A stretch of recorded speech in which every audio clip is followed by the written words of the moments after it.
ये तुलना क्या है उस कृष्ण के पास? 11 बरस नंद घर रहा, नंद पुत्र सब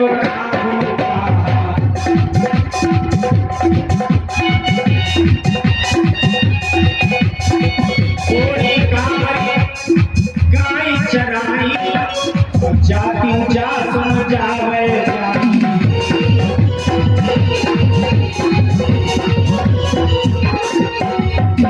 प्रभुता देश नलेश मवासी और उग्रसेन की करत खवासी।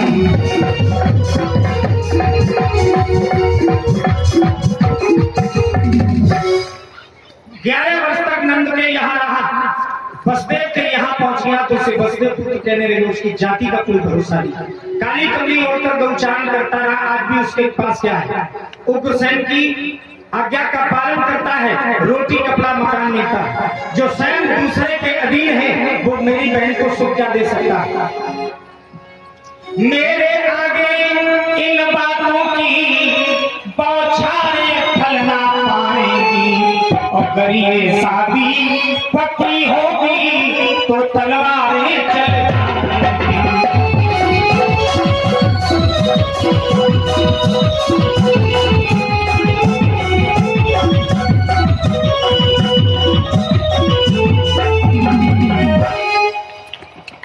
अगर ये विवाह हुआ तो विवाही को तलवारें चलेंगी। यूं कहकर के ब्राह्मण को बुलाया और पीत पत्रिका लिखवा करके भेज दिया चंदेल शिषपाल के यहाँ। ब्राह्मण पत्रिका लेकर पहुंचा, शिषपाल प्रसन्न हुआ। यद्यपि बुजुर्गों ने कहा, शिषपाल जिस कुल में हम अपनी कन्या वर्ण कर देते हैं उस कुल की कन्या लेते नहीं, ये विवाह उचित नहीं है।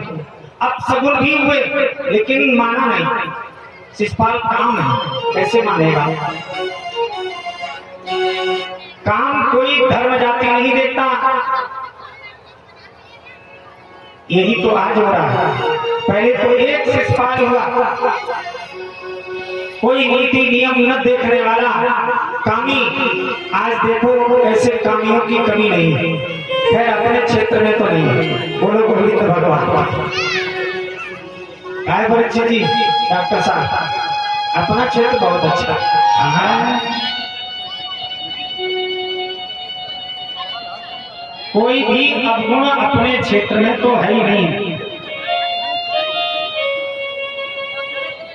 हंस रहे हैं, क्या हंस रहे हैं? इतने अवगुण हैं। ये मैया कह रही है, बोले ये सब झूठ बोल रहे हैं। इतने अवगुण हैं, देखे नहीं जाते।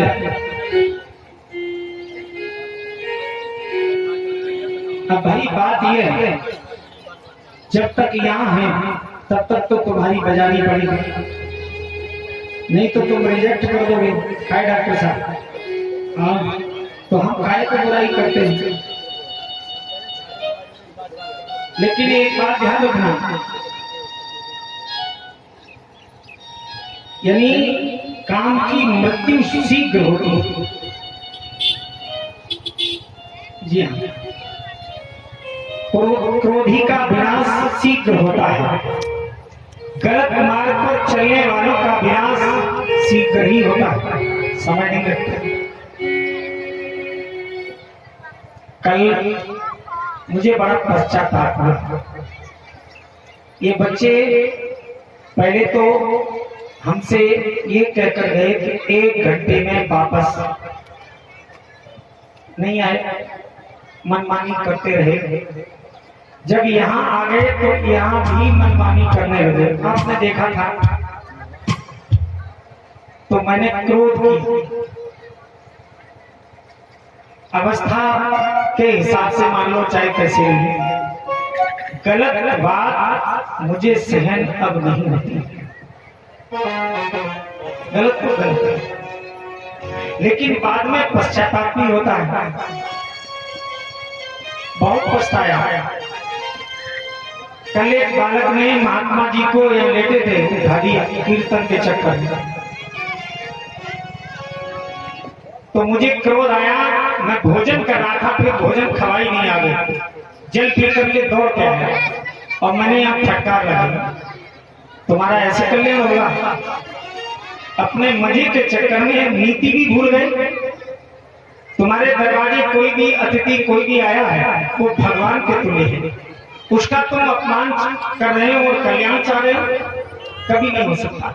इतनी बात कहकर मैं चला। खैर वो बालक महात्मा जी को लेकर के आसन दिया, अच्छी बात। लेकिन बाद में मुझे बड़ा सोच हुई, कर्म प्रधान है, करेगा वो भोगे। लेकिन फिर हमने मन को कैसे समझाया, बोले हम शिक्षक हैं, विद्वान हैं और हम ही नहीं सुधारेंगे तो फिर कौन सुधारेगा। हम अगर क्रोध भी आपका करते हैं, हम ये चाहते हैं हमेशा जो भी हमसे जुड़ा है वो हमेशा तरक्की की सद रास्ते पर जाए। जब हमसे जुड़ा हुआ व्यक्ति तरक्की करता है तो मुझे भी गर्व होता है बैठे कि वो व्यक्ति हमारा है, तरक्की करता है। लेकिन जब हमसे जुड़ा हुआ व्यक्ति पतन को जाता है तो मुझे भी कष्ट होता है। इसलिए मुझे समाज सुधारक बातें करनी पड़ती हैं, कभी कभी क्रोध भी करना पड़ता है। राज्य यूं ही नहीं चलता। राज्य चलाने की 4 नीतियां हैं, साम दाम दंड और भेद। साम माने समझाना, समझाने से न माने तो दाम यानी लालच देना, दंड देना, भेद करना यानी दूर हटा देना, तिरस्कार कर देना। तो ये सोच करके मन को समझा देता हूं। फिर बालकों को राजी से हमने पास बुलाया, समझाया भी है। मैं मानता हूं कि अगर वो बालक मेरी बात मान लेंगे तो जीवन में उनकी तरक्की होगी, और नहीं माने तो फिर भगवान मानेंगे।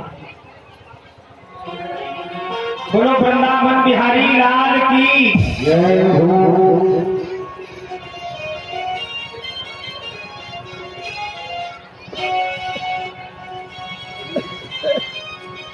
अपनी बात पर आ जाए। शिशुपाल नहीं माना, विवाह की तैयारी करने लगा। इधर रुक्मिणी को पता भी नहीं था। रुक्मिणी एक दिन पूजा कर रही थी, तब तक एक सखी आ गई। उस सखी ने कहा, बहन अब तो तुम्हारा पूजा पाठ सिद्ध हो गया। सिद्ध हो गया क्या हुआ? बोले अब तो तुम्हारा विवाह होने वाला है। विवाह? अगर तुम्हें मालूम है कि विवाह होने वाला है तो ये भी मालूम होगा कि किसके साथ। बोले ये तो तब बताएंगी जब इनाम दोगी। रुक्मिणी ने कहा इनाम भी मिलेगा, लेकिन बताओ। ये कहने लगी शिशुपाल के साथ। उस सखी के वचन बाण के समान हृदय में चुभ गए। रुक्मिणी के आंसू भर आई और कहने लगी, बहन इसका तुम्हें इनाम मिलेगा। इसके इनाम में किसी रोज मेरी चमड़ी मिल जाए।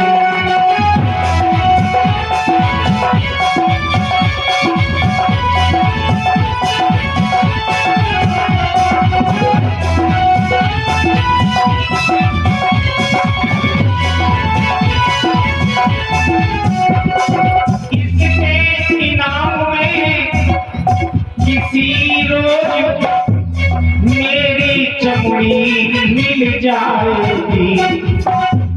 ये खुशखबरी गर सत्य हुई तो आस थोड़ी दिखलाएगी।